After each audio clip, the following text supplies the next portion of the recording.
Halo, jumpa lagi bersama saya Franklin Bertikanusa. Kali ini saya ingin memperkenalkan alat musik yang saya sebut Silobam Bed. Ya, bed itu singkatan dari nama saya Franklin Bertikanusa. Jadi ini silofon bambu dan bunyinya seperti ini.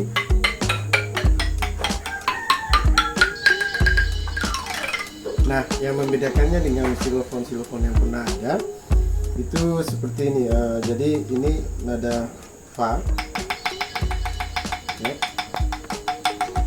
Kalau ini kita lepas, maka dia menjadi fis.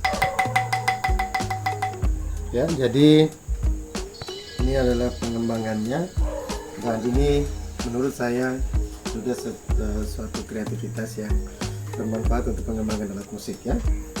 Jadi ini bisa dimainkan untuk seluruh nada dasar. Tinggal nanti kita akan mengecek nada dasar yang mana, kita akan menyesuaikan untuk nada-nada kromatisnya. Baik, saya coba mainkan sebuah lagu ya.